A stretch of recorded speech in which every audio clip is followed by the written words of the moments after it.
Shalom semuanya. Shalom, puji Tuhan. Saya senang berjumpa dengan saudara. Apakah saudara senang berjumpa dengan saya? Pasti senang. Kenapa? Akan diberkati. Iya. Kalau saudara akan dimarahi, itu saudara nggak senang. Tapi kalau akan diberkati, semua orang pasti senang. Amin. Ya. Ini khotbah adalah revisi. Jadi sebelumnya saya sudah khotbah di awal saat pembukaan, cuma nggak tahu gimana ada kerusakan peralatan sehingga tidak merekam khotbah saya secara utuh, dan karena itulah tidak komplit. Dan hari ini saya akan mengulang khotbah itu dan saya berharap hasilnya lebih baik. Amin. Ya, saya selalu menyebutkan tentang 2 Petrus 1 ayat 2. Nah, ini ayat berbicara kasih karunia dan damai sejahtera akan melimpahi kita oleh pengenalan akan Allah dan Tuhan Yesus. Itulah sebabnya saya selalu mengkhotbahkan tentang Tuhan Yesus, agar setiap kita bisa semakin beroleh kasih karunia dan damai sejahtera Allah. Amin. Ya. Nah, ini khotbah judulnya adalah pembukaan Mount Hermon Church. Ya, saya usahakan secepat mungkin saya khotbah ulang. Kenapa? Jangan sampai beralih tahun 2024. Ya, ini belum diperbaiki. Karena itulah saya akan memperbaiki sekarang. Iya. Mungkin ada yang bertanya, mengapa Mount Hermon dibuka pada tanggal 1 Oktober? Ya, 1 Oktober itulah kita peringati sebagai Hari Kesaktian Pancasila. Dan ini saya maksudkan dibuka gereja ini pada tanggal 1 Oktober agar kita di gereja ini akan menyatakan kesaktian Tuhan Yesus. Amin. Haleluya. Iya. Jadi gereja itu harusnya merubah hal yang negatif atau terkesan negatif menjadi positif, menjadi baik. Kenapa? Di dalam Tuhan semuanya baik. Amin. Ya. Contohnya lagi Natal. Nah, tanggal 25 Desember kita peringati sebagai hari Natal. Saudara tahu nggak? Pada tanggal 25 Desember awalnya adalah peringatan akan Dewa Matahari. Tetapi Bapak Gereja di Roma sana merubah tanggal 25 Desember menjadi hari Natal, peringatan kelahiran Tuhan Yesus, Sang Pencipta Matahari. Luar biasa kan? Iya, dari awalnya penyembahan berhala Dewa Matahari, tapi dirubah Bapak Gereja menjadi hari Natal, penyembahan Tuhan Yesus, Sang Pencipta Matahari. Amin. Amin. Nah, itu jadi merubah hal yang negatif menjadi hal yang positif. Demikian juga sekarang banyak bioskop, banyak restoran, itu terkesan duniawi. Tapi sekarang banyak gereja memakai bioskop, banyak gereja memakai restoran untuk tempat ibadah. Kenapa? Ada pendeta besar dulu udah meninggal beliau. Saya pernah bertanya demikian, kenapa sih Pak? Kok gereja kita ada dibuka di bioskop? Kenapa harus dibuka di restoran? Iya, karena sudah tersedia bangku-bangku, tinggal taruh mimbar jadi gereja. Gitu kan? Praktis kan? Iya, kan bangku-bangku udah ada di bioskop. Restoran juga bangku-bangku udah ada kan? Iya, tinggal taruh mimbar di depan, sudah jadi. Iya, kalau saus itu udah pasti mantap jadi bioskop, pasti mantap jadi restoran. Iya kan? Kan suka ada lagu-lagu kan? Iya, karena itulah itu cara praktis. Dan bagi kita juga gereja itu bukan berbicara gedung, tapi berbicara tentang kumpulan orang percaya. Jadi di mana ada orang percaya, dimanapun itu kita bisa jadikan menjadi gereja. Amin. Kan luar biasa kan? Iya. Karena itu gak ribet-ribet itu buat gereja, harusnya. Amin. Iya. Iya. Haleluya. Haleluya. Nah, saya juga ada ayat yang berkata, gembala yang baik mengenal domba-dombanya, dan domba-domba yang baik mengenal gembalanya. Itu dikatakan dalam Yohanes 10 ayat 14. Ya, itu ada Yohanes 10 14. Gembala yang baik mengenal domba-dombanya, dan domba-domba yang baik mengenal gembalanya. Itulah sebabnya saya ada ide untuk mengumpulkan nomor handphone jemaat. Iya. Kalau jemaat nggak mau ya nggak apa-apa. Tapi kalau ada mau, nanti saya grupkan dalam WA grup. Lalu apa? Setiap hari saya akan mengirimkan renungan harian gratis ke WA grup itu. Demikian juga jadwal pendeta juga setiap Sabtu saya kirim. Jadi kan enak kan? Iya. Tapi kalau nggak mau ya nggak apa-apa. ngobrol bagi saya. Haleluya ya Bapak Ibu ya. Nah, sekarang kita lihat apa itu tugas gembala. Tugas gembala itu ada dikatakan dalam Yohanes 21 ayat 15. Ya, nanti kita lihat juga versi bahasa Inggrisnya, karena versi bahasa Inggrisnya ada menyatakan sesuatu yang lebih tajam. Ya, sekarang kita lihat bahasa Indonesia dulu. Yohanes 21 ayat 15 ya. Yohanes 21 ayat 15. Bahasa Indonesia dulu Bu. Ini udah bahasa Inggris, yang bahasa Indonesia. Ini juga King James yang ada angka-angka ya. Bisa dirubah Alkitabnya ke bahasa Inggris, ke bahasa Indonesia. Nah, ini dulu. Nanti bahasa Inggrisnya ya. Nah, ini saya bacakan ya. Yohanes 21 ayat 15. Sesudah sarapan, Yesus berkata kepada Simon Petrus, "Simon anak Yohanes, apakah engkau mengasihi aku lebih daripada mereka ini?" Jawab Petrus kepada Yesus, "Benar Tuhan, engkau tahu bahwa aku mengasihi engkau." Kata Yesus kepadanya, "Gembalakanlah domba-dombaku." Jadi domba-domba jemaat itu milik Tuhan, bukan milik gereja, bukan milik pendeta atau gembala. Ya, berlihat itu ya. Gembalakanlah domba-dombaku, itu umat Kristen. Jadi ini adalah tugas gembala, menggembalakan domba-domba Yesus. Amin. Nah, versi bahasa Inggrisnya ada lagi. Coba lihat King James versi. Tapi yang biasa, jangan yang plus. Kalau yang plus itu banyak angka-angkanya, cemong-cemong kan gitu ya. Ya, Yohanes 21 ayat 15 nih saya bacakan. Nah, yang terakhir ini ya, saya baca. Feed my lambs. Jadi beri makan domba-dombaku. Jadi kalau versi bahasa Indonesia dan versi bahasa Inggris itu kita gabung, maka tugas gembala adalah memberi makan domba-domba Tuhan Yesus. Amin. Jadi tugas gembala adalah memberi makan domba-domba Tuhan Yesus. Oke. Nah, sedangkan kebutuhan domba kan beda-beda. Misalkan saudara ada yang suka manis, ada yang suka pedas, ada yang suka asin, ada yang suka pahit mungkin barangkali ya. Ya kan ada aja kan sayur pahit dia suka banget gitu ya. Iya kan? Iya ada macam-macam. Itulah sebabnya gembala itu harus menyediakan berbagai jenis kebutuhan dari domba-domba. Oke? Itulah sebabnya kenapa gereja ini juga saya undang banyak gereja dari berbagai jenis asal. Iya kan? Iya, supaya apa? Memenuhi kebutuhan dari domba-domba. Karena setiap domba itu punya selera masing-masing, punya kesukaan masing-masing. Demikian juga domba itu punya tingkatan masing-masing. Ada tingkatan bayi, ada tingkatan juga yang sudah dewasa rohani. Itulah sebabnya harus diberi makan. Tetapi saya sendiri sebagai gembala harus mengkorbankan hanya Tuhan Yesus saja. Itu makanan relatif agak keras. Bukan susu. Itu makanan orang dewasa. Tapi karena saya gembala, maka saya harus juga menyiapkan makanan bagi domba-domba saya yang masih bayi rohani, yang hanya minum susu. Saudara paham? Itu alasannya kenapa saya mengundang banyak pendeta dengan berbagai latar belakang. Dan saya tidak pernah memberikan arahan kepada pendeta itu. Harus gini ya, harus gini, harus gini. Supaya apa? Ada variasi. Oke? Iya. Supaya setiap domba-domba di gereja Monaimo Church ini mendapatkan makanannya yang sesuai dengan selera. Itu ya. Gitu. Makanya saya mengundang berbagai jenis pendeta dengan denominasi yang berbeda, dengan latar belakang gereja yang berbeda. Itu tujuannya. Tapi kalau saya sendiri gembala harus memberitakan tentang Tuhan Yesus. Karena apa? Di gereja ini Yesus harus ditinggikan. Amin. Kenapa? Karena lewat pengenalan kita akan Allah dan Tuhan Yesus, kita mengalami kelimpahan kasih karunia, kelimpahan damai sejahtera.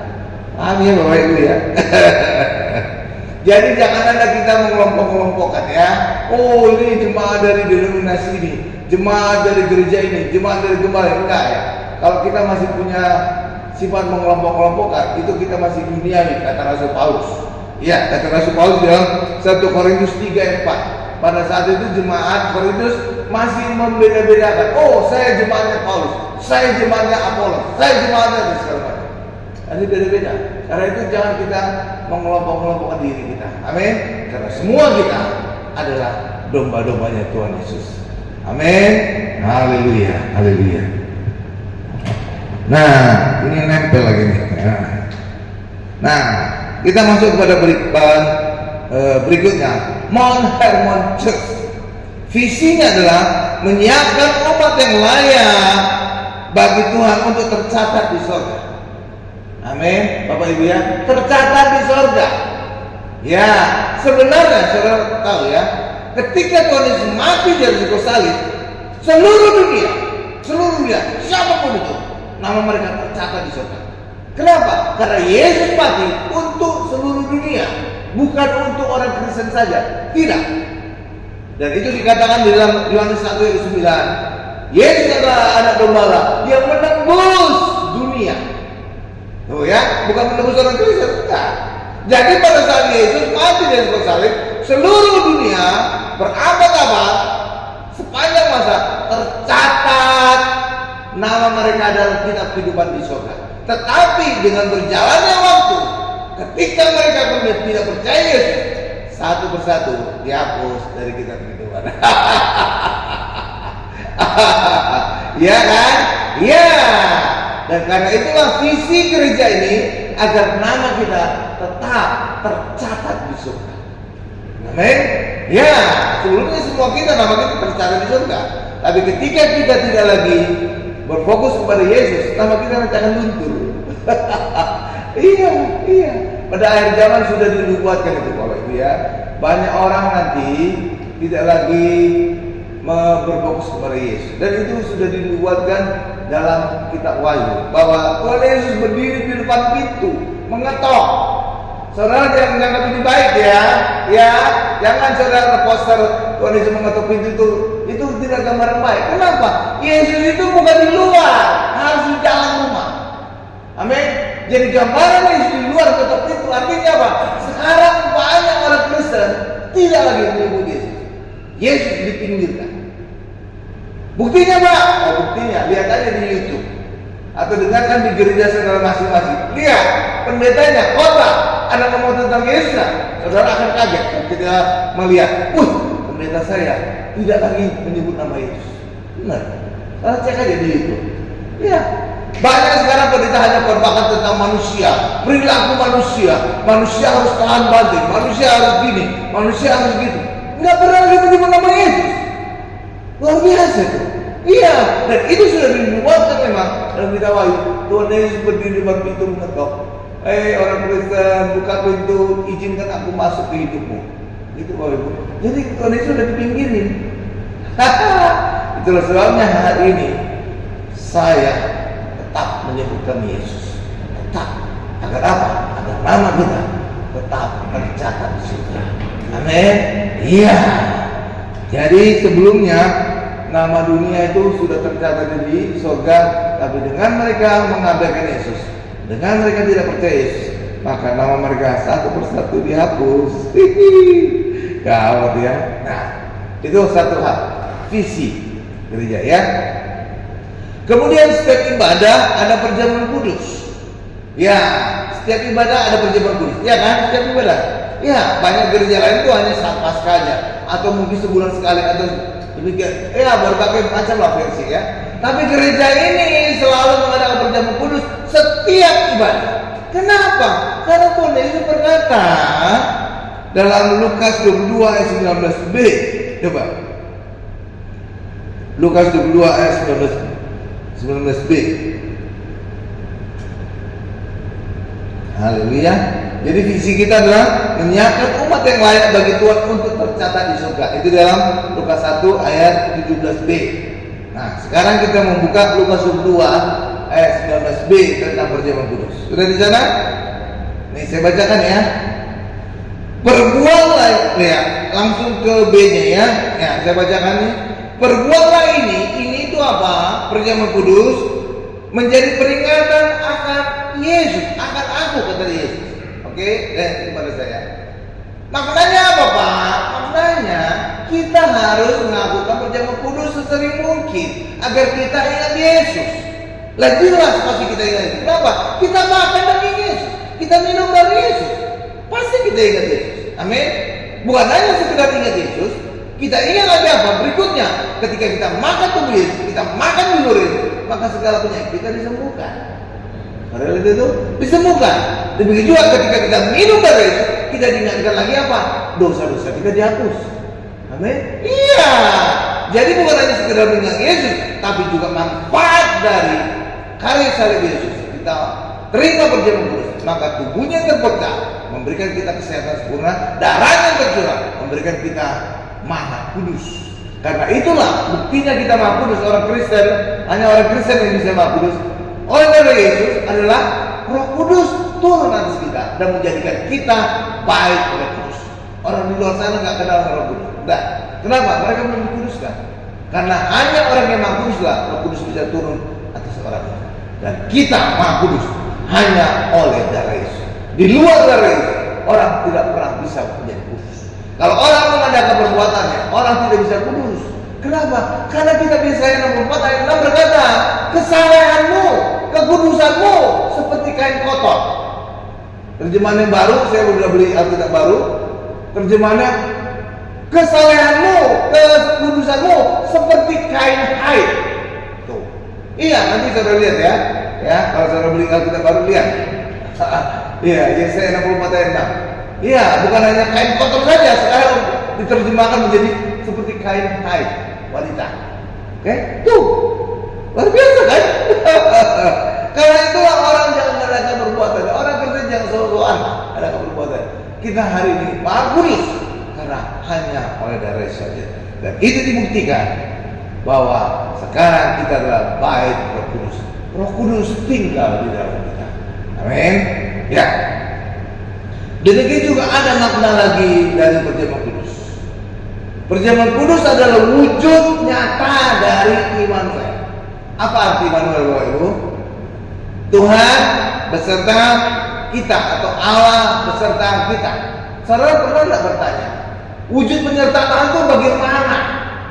Apakah wujudnya adalah Allah memonitor kita dari surga? Atau wujudnya adalah Tuhan memegang tangan kita? Atau wujudnya Immanuel adalah Allah menggendong kita? Ya, ada ayat saya juga Allah menggendong kita sampai putih rambut kita, benar kan? Ya kan? Apakah itu wujudnya? Ya, saudara tahu wujud Immanuel paling dahsyat adalah saat kita perjamuan. Kenapa? Karena saat perjamuan kudus kita makan daging Yesus, kita minum dari Yesus ada dalam kita dan kita ada dalam Yesus. Kita menyatu dengan Yesus. Itulah Immanuel yang paling dahsyat. Enggak ada lawan. Amin. Itulah sebabnya bukan doa, bukan puji-pujian membuat kita Immanuel, enggak. Tapi saat perjamuan kudus. Karena saat perjamuan kudus lah kita makan daging Yesus, kita minum dari Yesus, maka Yesus menyatu dengan kita. Oleh itu dahsyatnya perjamuan kudus itu luar biasa. Itulah sebabnya di dalam Yohanes 6 ayat 54 Yesus berkata, saat kita makan daging Yesus, kita minum dari Yesus, maka kita beroleh hidup yang kekal dan akan dibangkitkan pada hari kiamat. Kenapa kita bisa beroleh hidup yang kekal dan dibangkitkan pada hari kiamat? Karena itulah Yesus Allah. Yesus hidup yang kekal, Yesus dibangkitkan. Maka ketika kita makan Yesus, tubuh dan darahnya, maka kita mengalami seperti yang Yesus alami. Kita beroleh hidup kekal dan kita dibangkitkan pada akhir zaman. Amin. Tuh luar biasa kan? Iya, jadi Immanuel kita tuh lebih dahsyat lagi. Kita makan daging Yesus, kita minum dari Yesus. Dan itu terlihat juga gambarannya pada saat Yesus dilahirkan. Yesus dilahirkan di mana, Bapak Ibu? Di Bekasi. Oh, bukan. Di mana Yesus dilahirkan? Di Bethlehem. Ya, B-nya sama, tapi beda. Di mana? Di Bethlehem. Kenapa Yesus lahir di Bethlehem? Karena Bethlehem artinya rumah roti. Yesus dilahirkan di rumah roti karena Yesus kelak akan menjadi roti hidup. Amin. Yesus lahirnya di Bethlehem di mana? Kandang kuda? Bukan. Di mana, Bapak Ibu? Kandang domba. Kenapa Yesus lahir di kandang domba? Bukan di kandang kuda? Karena Yesus kelak akan menjadi anak domba Allah. Makanya tidak mungkin lahir di kandang kuda. di kandang domba. Karena Yesus telah akan menjadi anak domba Allah. Dan itu disebutkan dalam Yohanes 1 ayat 9, Yesus adalah anak domba Allah yang menghapus dosa dunia. Oke, iya kan? Nah, lalu Yesus dibaringkan di mana? Di palungan kan? Kenapa di palungan? Saudara pernah bertanya kan? Saudara harus kritis ya. Karena di situ nanti banyak rahasia. Kenapa Yesus dibaringkan di palungan? Palungan itu apa? Saudara tahu apa fungsi palungan? Tempat makan domba. Dan Yesus dibaringkan situ karena Yesus berharap orang Kristen akan memakan daging Yesus, akan meminum darah, akan memakan Yesus. Itulah sebabnya kenapa Yesus dibaringkan di palungan, bukan digelar aja di lantai. Jadi ada maksudnya kan? Lahir di Bethlehem karena Yesus akan di rumah roti, karena Yesus akan menjadi roti hidup. Yesus dilahirkan di kandang domba karena Yesus akan menjadi anak domba Allah. Dan Yesus dibaringkan di palungan karena Yesus ingin para Kristen makan daging Yesus dan minum darah Yesus. Dan itu kita alami saat menjadi Kristus. Lihat, luar biasa kan anak kita kan? Luar biasa. Ya, lanjutkan lagi. Di gereja ini nanti ada altar call. Ada orang berpikiran, oh altar call tidak perlu di gereja. Kenapa? Karena altar call seakan-akan pendeta menghalangi jemaat berhubungan langsung dengan Allah. Oh, kesannya rohani. Ya kan? Iya, ada itu yang berkata demikian. Pokoknya ada lah. Dia nggak mau cerita, ya kan?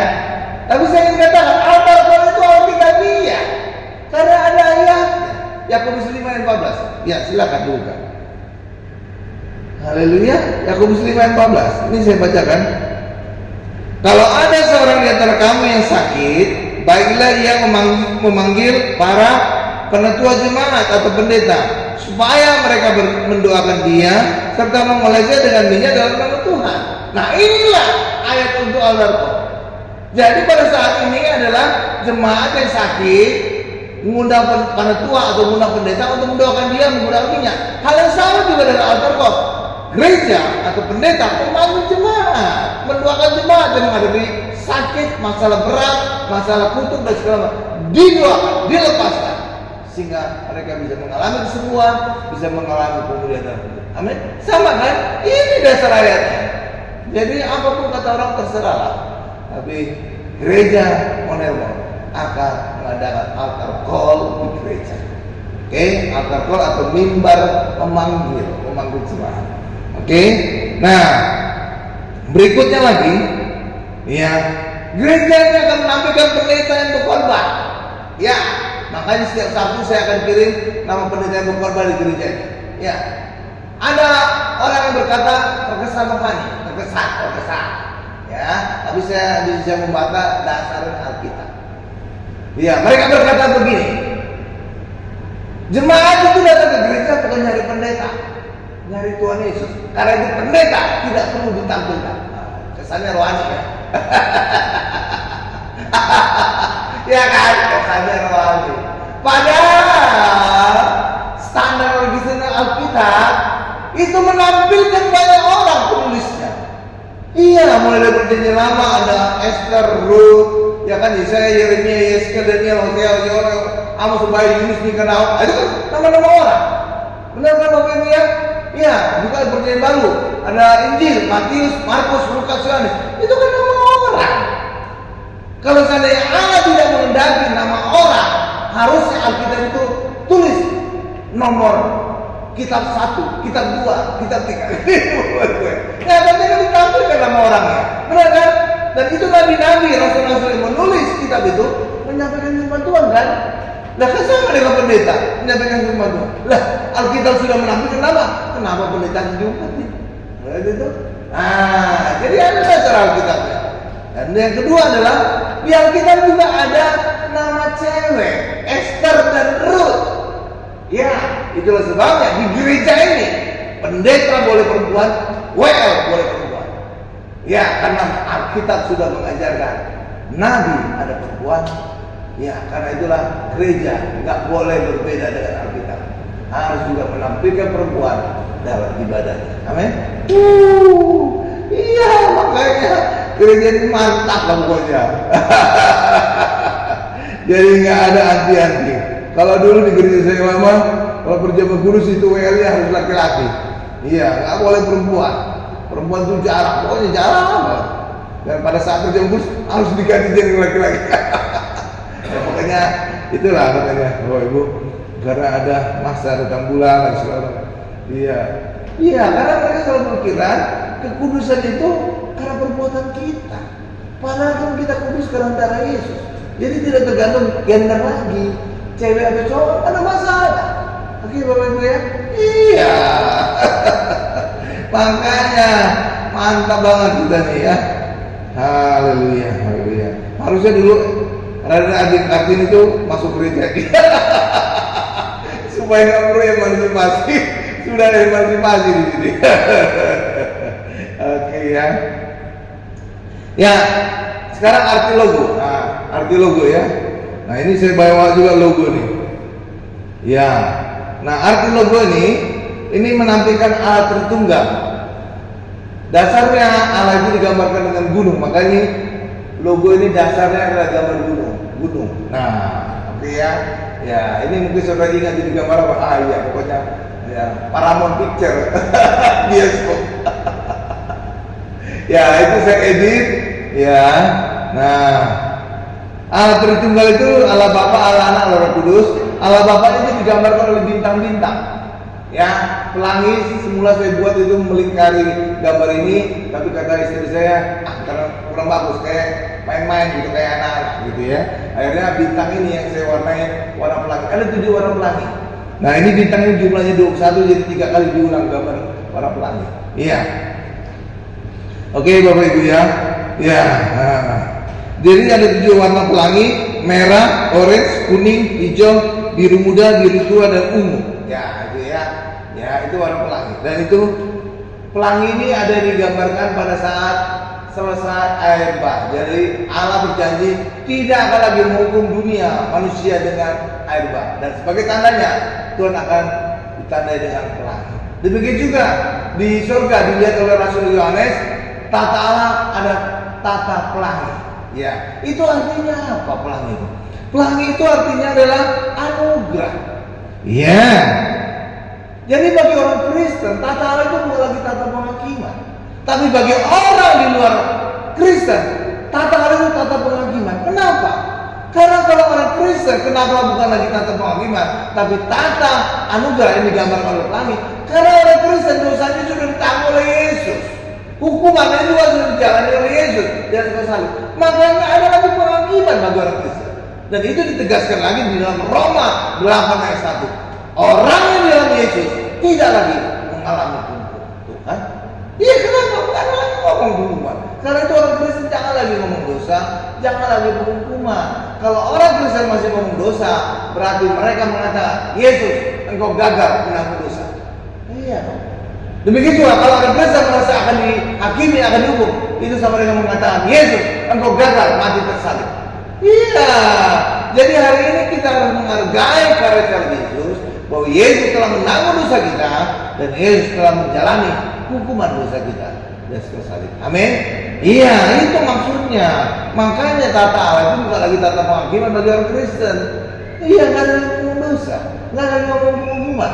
Tapi bagi orang di luar Kristen, tata Allah itu tata penghakiman. Kenapa? Karena mereka semua masih berdosa, sehingga Allah harus menghakimi dosa-dosa mereka. Paham Bapak Ibu ya? Paham, iya. Karena itu orang Kristen itu pintar, tahu yang enak. Haleluya, haleluya, haleluya. Oke, nah gambar ketiga adalah di sini ada salib, itu menunjukkan Tuhan Yesus, Anak Allah. Amin. Karya salib Yesus. Yang ketiga adalah adanya burung merpati, gambaran Roh Kudus. Amin. Jadi Tritunggal Allah ada pada gambar ini. Karena gereja ini juga akan selalu meninggikan Allah Tritunggal. Amin. Amin. Iya. Lalu pertanyaan berikutnya adalah mengapa nama gereja ini Mount Hermon? Iya, kenapa bukan Mount Sion, Mount Sinai dan segala macam? Kenapa pilihnya Mount Hermon? Begitu banyak nama di Alkitab, kenapa pilihnya Mount Hermon? Amin. Ada 2 alasan memilih Mount Hermon. Satu, Mount Hermon adalah tempat Tuhan Yesus dimuliakan. Pada saat itu Yesus berubah-ubah. Di Israel, orang beranggapan bahwa tempat Yesus mengalami yang dimuliakan itu adalah di Gunung Tabor. Sehingga di Gunung Tabor lah kemudian dibangun sebuah gereja besar. Gereja untuk mengenang Yesus dimuliakan. Dan gereja itu bernama Transfiguration Church. Ya, tapi kalau berdasarkan Alkitab, bukan di situ tempat Tuhan Yesus dimuliakan, tetapi di Mount Hermon. Ada dua alasan. Kita buka Matius 17 ayat 1. Ini kisah Yesus dimuliakan itu Matius 17 ayat 1 sampai dengan 8. Tapi kita baca hanya ayat pertama saja, karena ayat pertama sudah menggambarkan bahwa tempat Yesus dimuliakan adalah di Mount Hermon atau Gunung Hermon. Ya, Matius 17 ayat 1. Sudah di sana, ini saya bacakan ya. Nah, mantap loh pokoknya kita. Jadi saudara juga nanti bisa jelaskan kepada teman saudara, di mana sih Tuhan Yesus dimuliakan? Mount Tabor atau Mount Hermon? Nah, saudara bisa katakan Mount Hermon. Alasannya ada dua. Nih, saya baca dulu ayatnya ya. Matius 17 ayat 1. 6 hari kemudian, stop. Katakan bersama saya. 6 hari kemudian. Stop. Yesus mau Petrus, Yakobus dan Yohanes saudaranya, dan bersama-sama dengan mereka ia naik ke sebuah gunung yang tinggi. Gunung yang tinggi, katakan sama saya, gunung yang tinggi. Iya, disitulah mereka sendiri saja. Sekarang lihat kepada saya. Jadi ada dua kunci, kata kunci yang menunjukkan bahwa Yesus dimuliakan itu di Mount Hermon. Satu, dikatakan 6 hari kemudian. 6 hari kemudian mengacu pada satu peristiwa sebelumnya, dan itu adalah pada saat Petrus menyebut Yesus, engkau adalah Mesias, anak Allah yang hidup. Dan itu terjadi berdasarkan Alkitab adalah di Kaisarea Filipi, atau sekarang nama itu menjadi Banias. Jadi kalau saudara ke Israel, tempat Kaisarea Filipi itu telah berganti nama menjadi Banias. Jadi di Israel itu banyak nama-nama kotanya berubah nama. Oke ya. Ya. Jadi dulu ada Kaisarea Filipi, tapi sekarang kita kenal dengan nama Banias. Nah, Banias adalah atau Kaisarea Filipi adalah tempat Rasul Paulus menyebut Yesus, engkau adalah Mesias, anak Allah yang hidup. Nah, dari situ Banias ini atau Kaisarea Filipi ke puncak Gunung Hermon itu bisa diperkirakan sekitar 6 hari.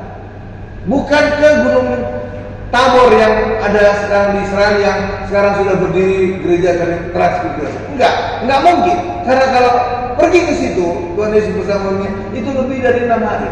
Sekarang saja, zaman sekarang modern, naik bis dari Kaisarea Filipi ke Gunung Tabor itu berjam-jam. Apalagi zaman dulu, jalan kaki. Enggak mungkin 6 hari.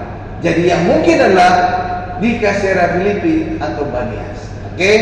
Nah, jadi itu adalah Mount Hermon. Yang kedua, kata kuncinya adalah gunung yang tinggi. Nah, Mount Hermon adalah gunung yang paling tinggi di Israel. Ya, gunung yang tinggi. Tingginya adalah 2.814 meter dari permukaan laut. Tuh, itulah gunung paling tinggi di Israel, Mount Hermon. Jadi sudah memenuhi dua kata kunci tadi. Satu 6 hari kemudian, yang kedua adalah gunung yang tinggi. Kalau Gunung Tabor nggak mungkin. Kenapa? Gunung Tabor itu tingginya itu bukan bukit itu bukan gunung, itu bukit. Tingginya saja cuma 575 meter dari permukaan laut. Jadi bukan tinggi. Jadi gagal kata kunci kedua, gunung yang tinggi. Amin. Dan yang memenuhi syarat hanya Gunung Hermon. Itulah sebabnya saya bisa berkesimpulan bahwa tempat Tuhan Yesus dimuliakan adalah di Mount Hermon. Itulah sebabnya gereja ini memakai nama Mount Hermon. Karena di gereja ini nama Yesus dimuliakan. Nama Yesus saya khotbahkan. Amin. Saya sebagai gembala mengkhotbahkan hanya Yesus saja. Itu memuliakan nama Yesus. Amin. Amin. Iya. Pak, apa hebatnya Pak kalau selalu mengkhotbah tentang Tuhan? Oh, hebat. Iya. Itu hebatnya adalah karena pelayanan kita nanti akan dimeteraikan oleh Roh Kudus. Dimeteraikan dengan kuasa dan mujizat. Iya. Karena itulah khotbahkan Yesus, khotbahkan perbuatan besar Allah, maka pelayanan kita akan pelayanan mujizat. Dan itu yang saya buktikan di gereja saya yang lama. Saya khotbahkan tentang Tuhan Yesus saja, maka di Bekasi ini juga ratusan orang yang sakit kanker saya doakan sembuh. Demikian juga ratusan ibu-ibu yang mandul bisa punya anak. Bukan karena saya hebat, tapi karena saya meninggikan nama Yesus, meninggikan nama Allah. Amin. Iya, kalau pendeta lain khotbah tentang manusia, mana mungkin ada kuasa manusia? Kenapa? Karena nama Allah ada yang menyatakan. Ngapain Allah memutarkan dengan kuasa manusia? Iya, tapi ketika Allah kita tinggikan, kita melihat, oh Allah tenang, memutarkan dengan mujizat, memutarkan dengan mujizat. Iya dong, sama seperti saudara. Ketika nama saudara disebut-sebut, disanjung, saudara senang nggak? Senang kan? Iya. Hal yang sama juga dengan Allah. Ketika namanya kita tinggikan, kita sanjung, senang dia. Dimotrekan dengan mujizat, motrekan dengan mujizat. Itulah sebabnya saudara bisa cek sendiri pendeta saudara atau pendeta di YouTube sekalipun. Cek ketika pendeta itu khotbah tentang manusia, etika, psikologi, segala macam. Lihat pelayanan. Saya yakin 100% pelayanannya jarang ada mujizat. Tapi ketika pendeta mengkhotbahkan tentang Tuhan Yesus, meninggikan perbuatan besar Allah, lihat pelayanan. Saya yakin banyak mujizat dia lakukan. Bukan karena orang itu, bukan, tapi karena Allah senangkan. Allah senang ya jalan saja dimutlekan dengan mujizat. Bung bung bung. Gitu Bapak Ibu ya. Makanya korbankan saja Yesus. Dalam 2 Petrus 1 ayat 2 juga tadi katakan, ketika kita kasih karunia dan dari senjata akan melimpahi kita. Karena apa? Semakin banyak kita mengenal Allah dan Tuhan Yesus. Makanya korbankan Allah dan Tuhan Yesus. Mantap, kasih karunia akan berlimpah dalam kehidupan kita. Amin. Damai sejahtera akan berlimpah. Oke? Iya dong. Jadi di Israel juga ada kejadian juga sama seperti ini ya. Gunung Tabor itu bukan tempat sebenarnya ya kan, tapi di situ dibangun gereja yang besar. Saya nggak tahu alasannya apa, tapi pasti ada alasan. Sama juga dengan baptisan. Kalau itu kan di Sungai Yordan kan. Nah aslinya itu adalah Sungai Yordan dekat Laut Mati. Tapi kenapa sekarang dipindah baptisan itu di Yardenit? Karena di Yardenit itu aman untuk turis. Sedangkan tempat turis dibaptis di Laut Mati itu nggak aman, itu zona militer, mati nanti turisnya. Oke ya, iya. Jadi ada alasan. Jadi nggak asal dipindahkan gitu. Pasti ada alasannya juga. Kenapa gereja dibangun di Gunung Tabor? Kenapa bukan di Gunung Hermon? Ya, pasti ada alasan. Oke ya, ya. Nah, alasan kedua kenapa gereja ini memilih nama Mount Hermon, karena Mount Hermon itu sumber berkah. Mazmur 133 ayat 3 tadi kita nyanyikan, oh betapa indahnya, ya kan? Ya, urapan di kepala harum, yang kejanggut dan jubahnya turun, ya kan? Ya kan? Iya, mengalir dari Hermon ke Bukit Sion kan? Jadi sumbernya mana? Kalau mengalir, ya dari Hermonnya. Itu secara rohani. Mazmur 133 ayat 3. Secara fisik juga demikian. Karena di Mount Hermon itu tadi saya katakan Banias itu adalah mata air. Mata air itu yang menjadi sumber bagi Sungai Yordan. Dan Sungai Yordan ini kemudian sumber air bagi Danau Tiberias. Lalu dari Danau Tiberias mengalir lagi menjadi Sungai Yordan. Dan Sungai Yordan inilah yang menjadi sumber air minum bagi bangsa Israel dan bangsa Jordania. Jadi ini benar-benar sumber berkah. Amin. Secara fisik maupun secara rohani. Karena itulah gereja ini kita percaya saudara masih diberkati dan kita juga menjadi saluran berkah bagi banyak orang. Amin Bapak Ibu ya. Haleluya, haleluya. Ternyata sudah habis. Ya. Ya, saya simpulkan khotbah saya. Mount Hermon Church ini akan selalu memuliakan Allah Tritunggal, selalu mengkhotbahkan anugerah Tuhan Yesus, selalu menyatakan kuasa Roh Kudus dan menjadi berkat atau saluran berkat bagi banyak orang. Amin Bapak Ibu. Berikan kemuliaan bagi Tuhan Yesus. Kita tundukkan kepala kita.